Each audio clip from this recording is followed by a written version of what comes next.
Hello friends, कैसे हैं आप सब। उम्मीद करते हैं अच्छे होंगे। सो फ्रेंड्स, आज मैं साइंस मिसलेनियस का सेकंड पार्ट लाया हूं, जो कि आपके एग्ज़ाम पॉइंट ऑफ व्यू से बहुत ज़्यादा इंपॉर्टेंट है। ओके फ्रेंड्स, ज़्यादा समय ना व्यतीत करते हुए आइए वीडियो स्टार्ट करते हैं। हमारा आज का पहला क्वेश्चन है, सूची 1 को सूची 2 के साथ मिलाइए और नीचे दिए गए कोड से सही उत्तर का चयन करें। तो आइए मिलाते हैं। देखिए, भौतिक राशि को उसकी इकाई से मिलाना है। सबसे पहले त्वरण। त्वरण की इकाई क्या होता है? मीटर प्रति सेकंड। त्वरण का इकाई होता है ना मीटर प्रति सेकंड स्क्वायर। मीटर प्रति सेकंड स्क्वायर। बल की इकाई न्यूटन। कार्य की इकाई जूल। आवेग की इकाई क्या होता है? न्यूटन सेकंड होता है। और यही सब दिया हुआ भी है, तो इन सब से इसका मिलान करना है। तो ए का क्या हो जाएगा? ए किसके साथ मिलेगा? त्वरण का मीटर प्रति सेकंड स्क्वायर। ये यहाँ पर स्क्वायर है दोस्तों। और बल की इकाई क्या होता है? बल की इकाई न्यूटन। कार्य की इकाई जूल। आवेग की इकाई न्यूटन सेकंड। तो 1 का 4, बी का 3, सी का 1, डी का 2। तो आइए देखते हैं, 4 ऑप्शंस भी हैं हमारे पास, ए बी सी और डी। तो फ्रेंड्स, ऑप्शन नंबर डी देखिए। अब ए का मिलान 4 के साथ, फिर बी 3 यहाँ पर भी है, सी 1 कार्य का जूल, डी 2 यानी कि आवेग का न्यूटन सेकंड। ओके फ्रेंड्स, आइए अगला क्वेश्चन देखते हैं। सेकंड क्वेश्चन क्या है? निम्नलिखित में से कौन सा थर्मामीटर एक पायरोमीटर के रूप में जाना जाता है? मतलब कौन सा थर्मामीटर है जो पायरोमीटर के रूप में जाना जाता है? थर्मो इलेक्ट्रिक थर्मामीटर, विकिरण थर्मामीटर, गैस थर्मामीटर या फिर तरल थर्मामीटर? इन चारों में से कौन सा है? इन चारों में से है विकिरण थर्मामीटर। इस थर्मामीटर को पायरोमीटर के रूप में भी जाना जाता है। ओके फ्रेंड्स, आइए अगला क्वेश्चन देखते हैं। निम्नलिखित में से किस मात्रा रिक्टर पैमाने पर, मतलब निम्नलिखित में से किस मात्रा रिक्टर पैमाने पर मापा जाता है? ठीक, तो ऑप्शन नंबर ए एक ग्लेशियर की गति, ऑप्शन नंबर बी जनसंख्या वृद्धि, ऑप्शन सी भूकंप की तीव्रता और ऑप्शन नंबर डी है पृथ्वी के नीचे का तापमान। तो फ्रेंड्स, हम लोग रिक्टर पैमाने पर किसकी माप करते हैं? भूकंप की तीव्रता की। ठीक, तो इस क्वेश्चन के लिए सही उत्तर हो जाएगा भूकंप की तीव्रता। ओके, अब नेक्स्ट क्वेश्चन देखिए। जैसे ही ट्रेन चलना शुरू करती है तो अंदर बैठे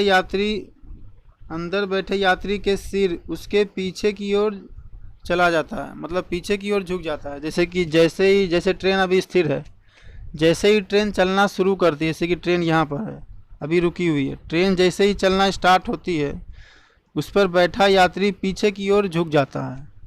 तो वो किस जड़त्व के कारण होता है? तो वो होता है फ्रेंड्स स्थितिज जड़त्व के कारण। क्योंकि देखिए, जब ट्रेन रुका हुआ है तो उस समय स्थितिज जड़त्व कार्य कर रहा होता है, लेकिन जब ट्रेन चलना शुरू होता है तो क्या होता है कि मतलब अब ट्रेन आ गया गति में, लेकिन यात्री अभी भी स्थितिज में ही है। स्थितिज जड़त्व के कारण यात्री स्थिति में ही रहना चाहेगा, लेकिन ट्रेन तो अब गति में आ चुकी है, लेकिन यात्री रहना चाहता है स्थिति में, स्थितिज जड़त्व के कारण, इसलिए वो पीछे की ओर झुक जाता है। ठीक है फ्रेंड्स, आइए नेक्स्ट क्वेश्चन देखिए। प्रकाश का विकिरण किस प्रकृति का है? तरंग प्रकृति, कणीय, तरंगी और कणीय दोनों, ना तरंगी और ना ही कणीय। तो फ्रेंड्स, यदि आप इंटर साइंस से पढ़े होंगे तो आपको पता होगा ड्यूअल नेचर ऑफ लाइट, मतलब कि लाइट की प्रकृति दो होती है। लाइट एज ए पार्टिकल भी वर्क करता है और एज ए वेव भी वर्क करता है। मतलब लाइट का, प्रकाश की 2 प्रकृति होती है, तरंगीय और कणीय। क्या होता है? तरंगीय और कणीय। ओके फ्रेंड्स, तो प्रकाश का विकिरण किस प्रकृति का है? तो प्रकाश का विकिरण तरंग प्रकृति का भी है और कण प्रकृति का भी है। ठीक, नेक्स्ट क्वेश्चन देखते हैं। दो समानांतर दर्पणों के बीच रखी वस्तु की छवियों की संख्या कितनी होती है? फ्रेंड्स, इस छवि को निकालने के लिए एक हमारे पास एक फॉर्मूला होता है। वैसे तो इसे आप याद भी कर सकते हैं कि दो समानांतर दर्पणों के बीच रखी वस्तुओं के बीच कितनी छवियां बनेगी। तो देखिए, हम उसे फॉर्मूले से समझते हैं। उसके थ्रू अगर यहाँ पे दे देगा 60 डिग्री के बीच रखी हुई है, या 90 डिग्री, या फिर 30 डिग्री, तो आप उस फॉर्मूले के थ्रू सभी की कितनी संख्या बनेगी, मतलब छवियों की संख्या कितनी होगी, वो आप बता सकते हैं। तो वो फॉर्मूला होता है फ्रेंड्स 360/थीटा। ठीक, 360/थीटा ये होता है। लेकिन यहाँ पर क्या है, यहाँ पर भी दोस्तों कुछ देखिए, ये फॉर्मूला जो है 360/थीटा, यदि आप थीटा की कोई वैल्यू लेते हैं और इस फॉर्मूले से हमारा आंसर आता है सम, यदि आंसर सम होगा तो इसमें से एक घटा दिया जाता है। ठीक, लेकिन यदि आंसर हमारा विषम होता है, यदि थीटा की कोई वैल्यू आप लेते हैं और इस पूरे का कहाँ गया, और इस 360/थीटा की वैल्यू हमें विषम मिलता है, यानी कि ऑड नंबर यदि हमें प्राप्त होता है, तो 360/थीटा यही रहने दिया जाना है। मतलब ये कि दर्पणों की छवियों की संख्या जो होगी वो हमेशा विषम संख्या में होगी। ठीक, अगर इवन रहेगा तो उसमें से एक घटा लेना है, ऑड रहेगा तो वही रहने देना है। ठीक है फ्रेंड्स, तो अगर हम यहाँ पर देखें तो 360/थीटा, देखिए दो समानांतर दर्पण है। एक दर्पण देखिए, एक दर्पण इस तरह से है और एक दर्पण ये है, ये दोनों समानांतर दर्पण है। तो बताइए इन दोनों दर्पण के बीच एंगल कितना बन रहा है, इन दोनों दर्पण के बीच कोण कितना है, 0 डिग्री। तो इस 360 यहाँ 0, 360/0 हो जाएगा, और 360/0 क्या होता है, अनंत। क्या हो जाएगा, 360/0 अनंत। तो इसमें तो छवि कितना बना, और छवियों की संख्या कितनी थी हमारी, 360/थीटा छवियों की संख्या होता है। सम रहने से एक घटा दिया जाता है और विषम रहने से यही रहने दिया जाए, विषम रहने से ये वाला हो जाता है ये। ठीक, ओके दोस्तों, तो इस क्वेश्चन के लिए हमारा आंसर क्या हो जाएगा, दो समानांतर दर्पणों के बीच रखी वस्तु की छवियों की संख्या कितनी होती है, तो अनंत होती है। ओके, अब आइए, दीर्घ दृष्टि दोष के अपनयन में किसका उपयोग किया जाता है, मतलब दीर्घ दृष्टि दोष से पीड़ित व्यक्ति किसका उपयोग करते हैं। दीर्घ दृष्टि दोष से पीड़ित व्यक्ति उत्तल लेंस का उपयोग करते हैं। गलती से आप उत्तल दर्पण मत टिक कर दीजिएगा, उत्तल दर्पण इसका जवाब नहीं है, इसका सही जवाब होगा उत्तल लेंस। ठीक, और अवतल लेंस तो आपको पता ही होगा, अवतल लेंस का प्रयोग करते हैं निकट दृष्टि के लिए, निकट के लिए अवतल दर्पण, और निकट के लिए अवतल लेंस, और अवतल दर्पण का प्रयोग तो हजामती शीशा के रूप में होता है। हजामती शीशा मतलब कि सैलून वाले लोग जहाँ आप दाढ़ी बनाने जाते हैं वहाँ अवतल दर्पण का उपयोग वो लोग करते हैं, और अवतल दर्पण का उपयोग डॉक्टरों के द्वारा भी किया जाता है।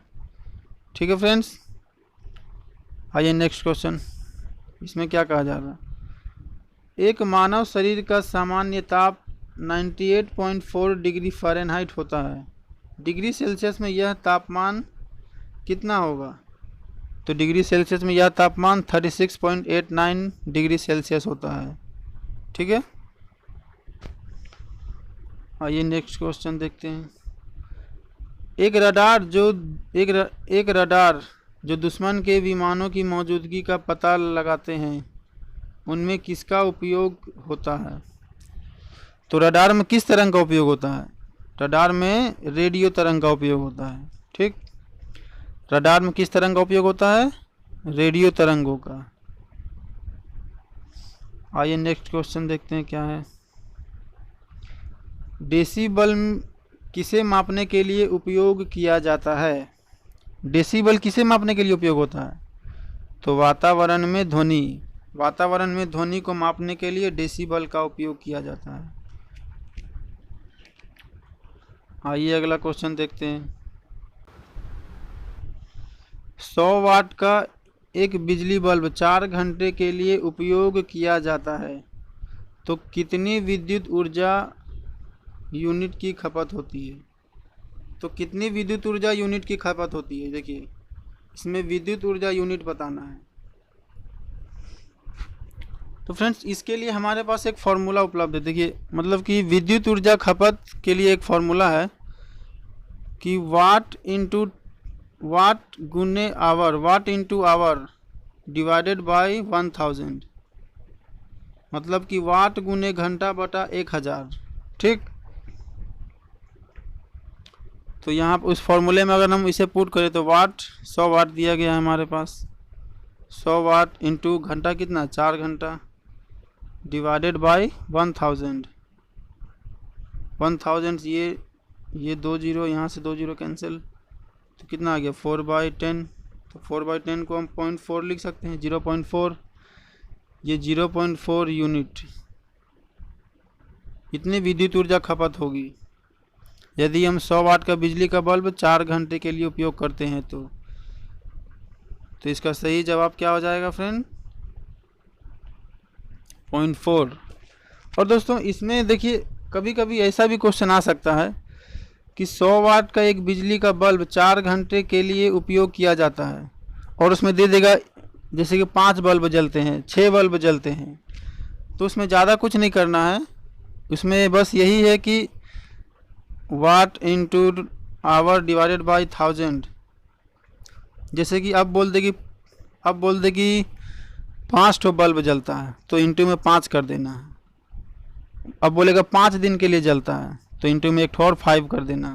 और इसमें पंखा उनका भी ऐड कर दे, जितना पंखा रहेगा उतना से डिवाइड, से 3 पंखा, तो इसमें 3 से इंटू कर देना। मतलब कि इतना निकालने के बाद जितना तो बिजली का बल्ब बोले उतना उसमें मल्टीप्लाई कर देना है, जितने दिन के लिए बोले उतना दिन उसमें मल्टीप्लाई कर देना है। और भी कुछ इंस्ट्रूमेंट अगर कार्य में है, जैसे कि पंखा, रेफ्रिजरेटर, बिजली का बल्ब, ये सब, तो आप जितने संख्या हैं उन संख्याओं को इसमें मल्टीप्लाई करते जाइए, तो इससे आपका वो यूनिट प्राप्त हो जाएगा। Okay friends. और दोस्तों, इस तरह का क्वेश्चन को आप कभी भी इग्नोर मत कीजिएगा। इस तरह के क्वेश्चंस एग्ज़ाम में बिल्कुल हर बार आते हैं। शायद ही कभी ऐसा हुआ होगा जबकि इस तरह के क्वेश्चंस नहीं आए होंगे, लेकिन जनरली इस तरह के क्वेश्चन एग्ज़ाम में पूछे जाते हैं, चाहे वो रेलवे हो, ग्रुप डी हो, एनटीपीसी, फिर आपका डिफेंस में ले ले तो नेवी, एयरफोर्स, एनडीए। बिल्कुल, एनडीए का तो ये फेवरेट क्वेश्चन है। एयरफोर्स, नेवी, इन सब एग्जामिनेशन में इस तरह का क्वेश्चंस, यूनिट वाले क्वेश्चन, खासकर विद्युत ऊर्जा खपत वाला क्वेश्चन पूछा जाता है। आइए अब अगला क्वेश्चन देखते हैं क्या है। निम्नलिखित में से क्या एक परमाणु ईंधन के रूप में उपयोग नहीं किया जा सकता?